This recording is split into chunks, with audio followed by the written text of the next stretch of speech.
So, hello, ladies and gentlemen. Welcome to another VoD by TheWord here. This is actually a tournament game, the 1v1 between Gmart, which is on the NATO side here, and Komaromi, which is on the packed side over here.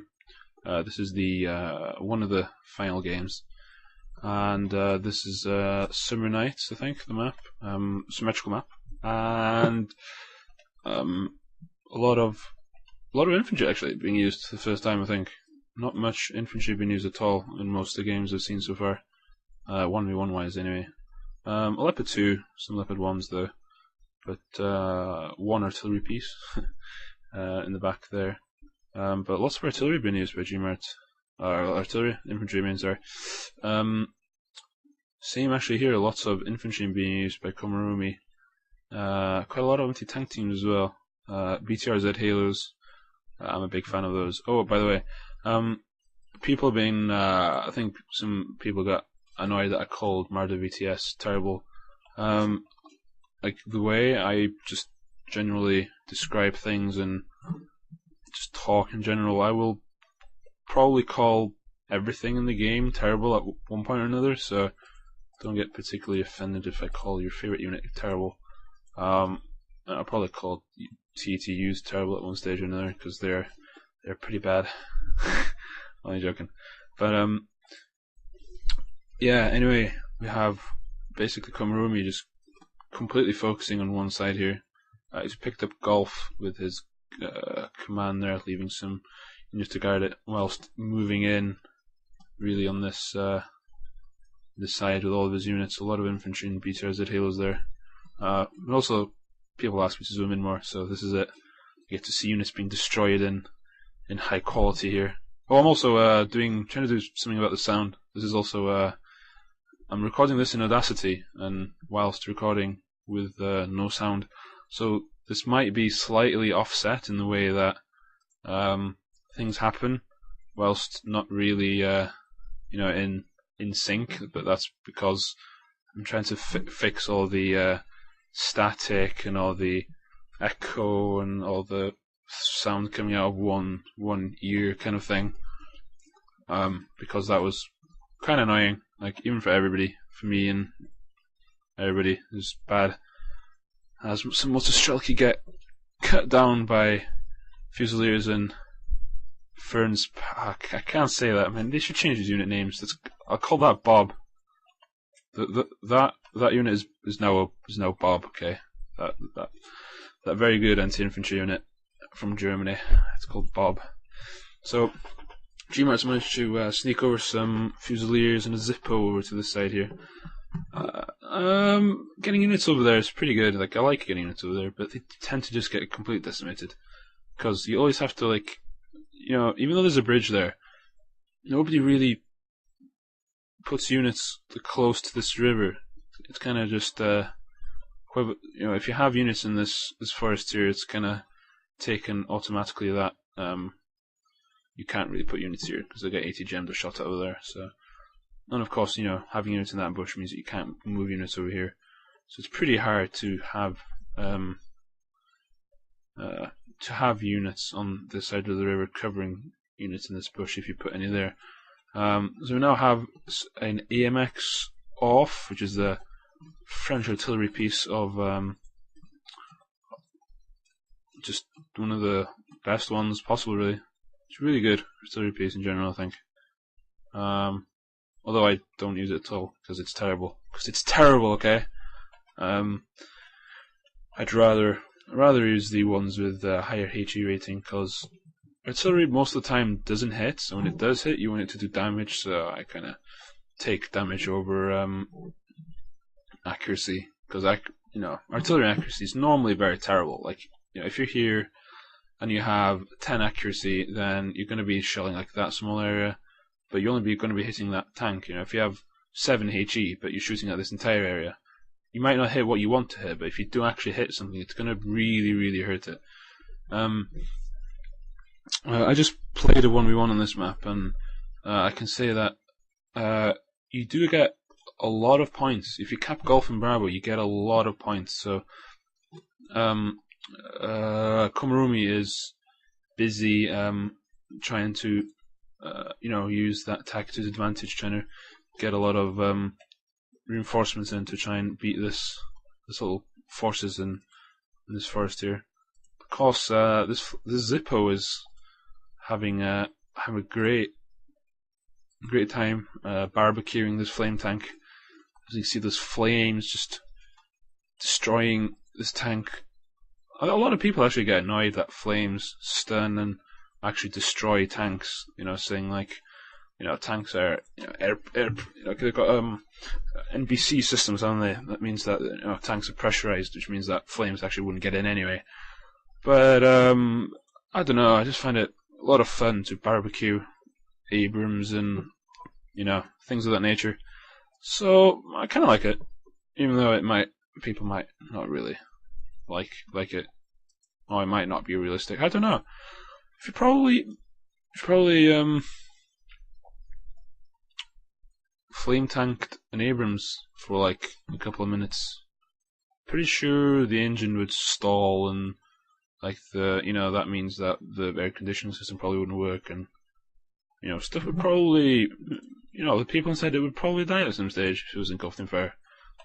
So having that like in health damage probably isn't too hard to understand. And now we have a Dana, again another unit that I find not very good. I'm sorry, okay, a lot of people love them, but I think they're not very good really. But that's of course because I love having HE7. I mean, they've got good accuracy, I guess, but their main gun is terrible for 90. I mean, look at the AMX. Where's that now? That costs like 10 more, and it's got a 3.7 gun instead of a 5.2 from the Dana. 5.2. There's a heat gun as well. Heat means that you don't actually get more AP the closer you get to units, so you're just stuck at that much AP forever.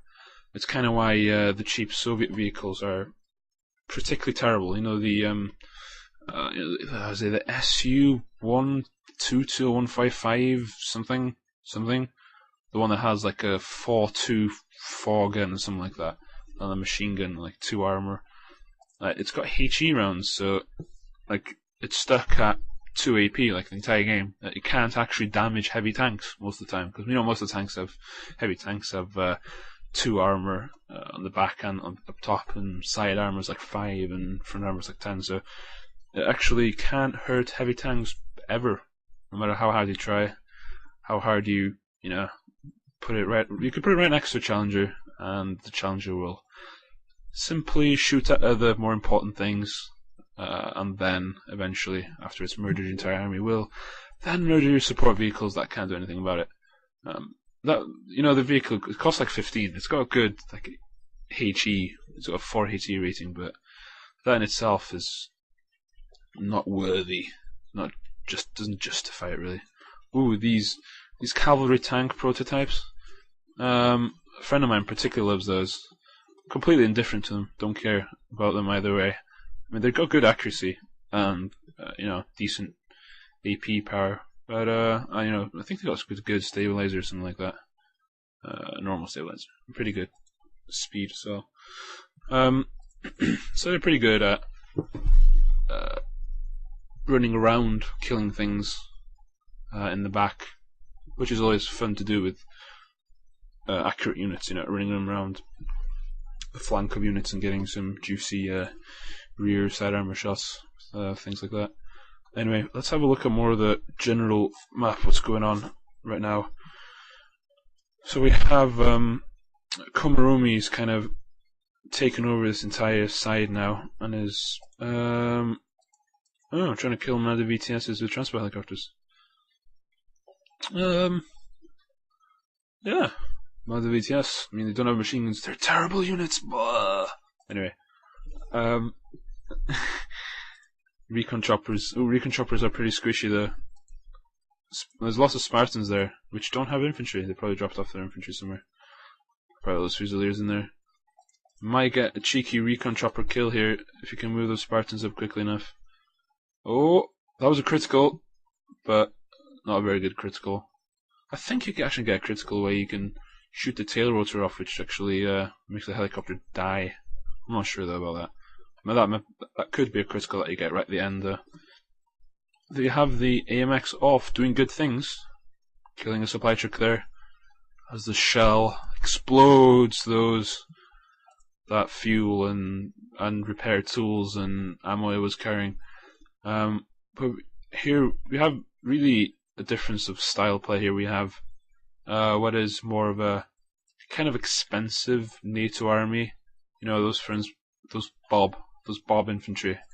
I thought I forgot there, didn't you? No, I remember. They're Bob. They're called Bob now.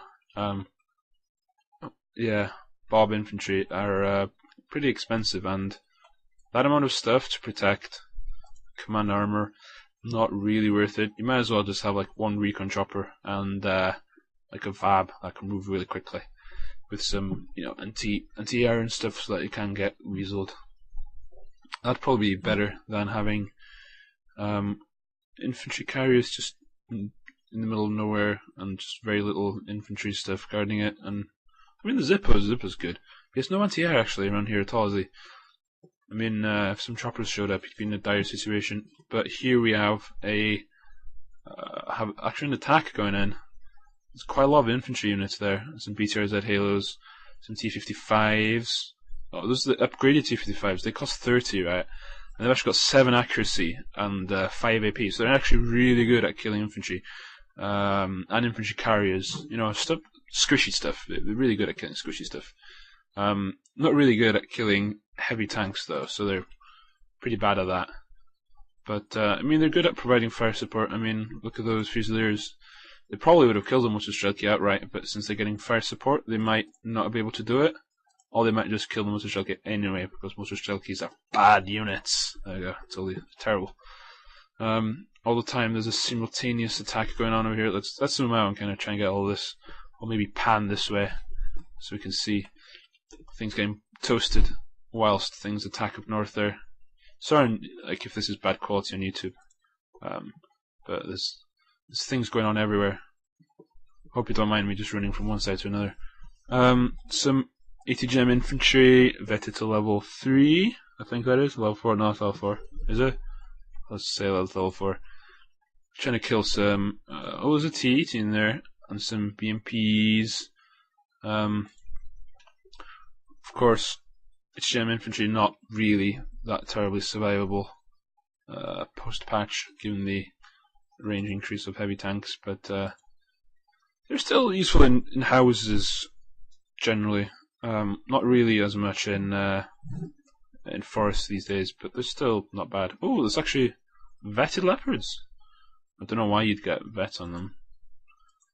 They also are showing the rear armor, I think. Let's see. Oh, well, that died pretty quickly, but pretty sure to assume it was showing its rear armor. So we now have lots of ATGMs, very expensive ATGMs, right?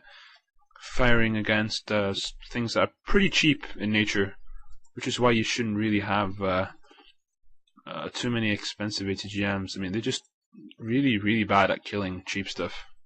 They're very good at picking off some expensive things. You know, infantry getting roasted by Zippos. Always good to see. The command armor being way too close to the forage edge there. Could actually get killed. Very nice arty shot by the AMX there. Surprised didn't stun these cavalry tanks. Of course, Marder VTS, they have the same AP, but no near the same accuracy. No stabilizers on either side except for the normal stabilizer and the BMP. So the BMP is able to completely decimate these Marder VTS as they just waltz past. The BMPs have actually side armor and front armor too, so they're very good at, you know, taking shots in the side.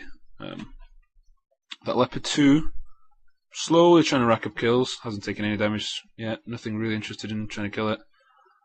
These Fusiliers in that town got roasted, and now there's a quite a big push. Oh, critical hit by the T-80. Fuel leak. Oh, that doesn't stop the Leopard from one-shotting a BMP there. I think it is showing its rear armor, otherwise those units will not be able to No, it's not. It's not. They're hitting its side armor. Still got a decent chance, but it is actually running out of fuel now. So that's a leopard 2 down. That's an anti-hiccup team. Those eagles are actually really good. They've got 9 accuracy and 5 HE. They're pretty. They can 2-shot choppers if you're not careful. Infantry in buildings are really, really very hard to kill. Of course, priority should be to kill flame tanks, because flame tanks are the only really thing that are very good against them. Gmart here is in a pretty precarious, perilous, I don't know, in a bad position. Even though he does have, he doesn't really have enough infantry in forest, even though he did start off with quite a lot. I don't think he has nowhere near enough. Does he have a Zippo in there? He does have a Zippo in there, but it's the first unit. That's always a bad idea. You should have infantry in front of your Zippo, so your Zippo can fire over the top without getting hurt. Leopard 2 has been run in to enemy units. Not good, because that thing is showing its side armor. Very, very not good idea. Should retreat that ASAP. Zippo doing its job, stunning some other Leopard 2s. Doing a better job than that one, which is going to die pretty soon. I mean, this is the problem with Leopard 2s. You know, you have to be. Was that the Leopard 2 that just died? I don't know what that was. No, that was a Lux, wasn't it? Okay, never mind. You have to be very, very careful with Leopard 2s. The front armor is 10, but the side armor is half that. Literally half. You take double the damage. More than double damage, actually. See, you take like. It's massive more damage, isn't it? If you get hit in the front by an 11 AP, you take 1 damage. If you get hit in the side, you take 6. So that's, well, 6 times the damage, isn't it? I think, if I can do my math properly, which I can't most times. But that Zippo was doing quite well until it kind of ran out of. Well, no, I just got shot basically and died. But other than that, it was doing well. These anti-tank teams. A lot of transport choppers there. Did those actually drop anything useful anywhere? There's no infantry behind the lines here. More stuff being brought in. At this point for Gmart, anyway, I'd be thinking of getting some more choppers. Really, you know those Cobras that have a good autocannon. That'd be a good choice, since autocannons are very good against things. Generally. Oh, that command died there. That was pretty bad. That could have stayed alive for a while with all the infantry. You know, Komaromi thinks there's loads of infantry and Zippos and stuff in there, so he could have stayed alive for a while if he would have just kept it in there more really. And those Bob infantry units are pretty good against infantry. They're really, really good actually. Anyway, we have Leopard 2s facing ATGM teams. Of course, heavy tanks being the counter to heavy ATGM teams, because ATGM teams are terrible. There, I said it. But Havoc's now firing at Leopard 2s. Havoc's, of course, having. Let me guess. It's the ATGM is 10 accuracy and 11 AP. Yeah, that's what it is. So, very good at killing units, heavy armored units especially. Oh, it's a side hit. It's domed. Yeah, so this is the first time I see a Havoc. Well, I was going to say a Havoc used efficiently, but that wasn't efficient, was it? Since Havocs are like, what, 160 something, Leopard 2 is 145, so actually that wasn't efficient at all. Really bad position of units here. I mean, that chaparral was good, right? But those recoilless rifle tanks can't shoot that way because they're that side of the bush, forest. I say bushes all the time, sorry, but you know what I mean. Leopard 2 is getting repaired. The Leopard 2 is going to get repaired by that supply truck. This is the very good usage of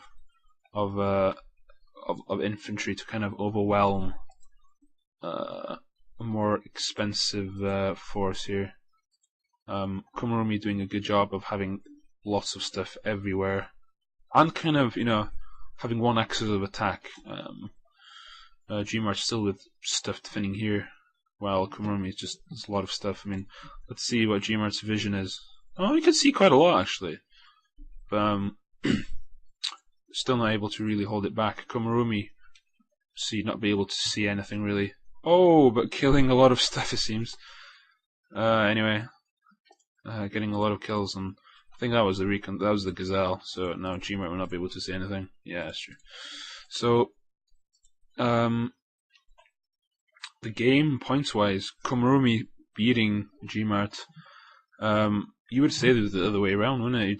I'd say that Komaromi was solely, beating Gmart by like loads, but those Leopard 2s, they cost a lot and they only lost one, so the other one being almost back up to operational standards. Komaromi, I think, just taking lots of losses through having lots of stuff that gradually died over time. I mean, he did lose a lot of units to those in that town there, and a lot of cavalry tanks and just PMPs and stuff over here. It doesn't have many. There's a 4 group there with some veterancy that they probably gained through killing stuff. He had way more T-55s at the start as well, which he doesn't have many now at all. He had a lot of BTRZ halos, which of course he only has 1, I can see. I don't know what could have been done differently, really. I think Gmart could have benefited by having more infantry, really. Well, not more infantry, but better deployed infantry, maybe. He could have had more, this area. He could have defended that better, I think. He could have maybe used helicopters a bit more whilst he was getting attacked. Cobras are pretty good, the base Cobras. I personally like the upgraded ones since they've got the autocannon, which actually does quite a lot of damage against infantry and BMPs. BMPs mainly. I'm very good at killing choppers as well. But the base one have an extra rocket pod on there, which is very good, really. Killing, not killing really, but stunning tank, everything. They can stun everything. Mostly though, the upgraded one also has a tow, which means it has kind of more lethality when you trying to take out armored targets. But Gmart had a lot of that's getting arty, that might die. Anyway, he had a lot of leopards, leopard 2s, so he wasn't really missing out on killing power. He was mainly missing out on, he was just getting shot at, basically. So he could have had, those base Cobras with their stun capability. The heavy hogs, which he did get. The heavy hogs really, I don't know. They are good, but they're also terrible at the same time. They're so hit and miss that if their rocket pods hit a lot of stuff, they can stun like a whole group. And their grenade launchers can keep them stunned then for a really long amount of time. But Cobras are just kind of they do more damage, I think, and they're just more reliable as well. Yeah,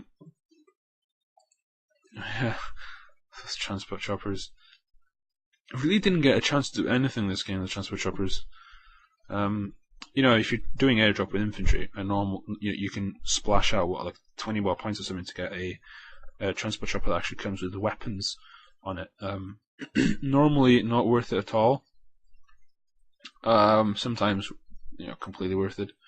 But they're really hard to use. I mean, if you get pushed like Gmart was getting pushed there, they're pretty useful. But if you're doing, drops in infantry, you won't really get pushed, I don't think, because you're going to be attacking the enemy in the rear with quite a lot of units, so he's going to be preoccupied for a while. So those kind of rocket pods might not be as useful. But I guess they're, it's still useful. If you're going to have transport choppers, you might as well get useful transport choppers. Anyway, we're having this armored column moving up with the Tunguska in there. I've been normally using Bucks with my armored forces, but recently I've been using Tunguskas, mainly because when people see a Buck, they think, oh man, if I can't take that out, I can then use air against this guy. So even if you have like a buck and then a buck behind that buck.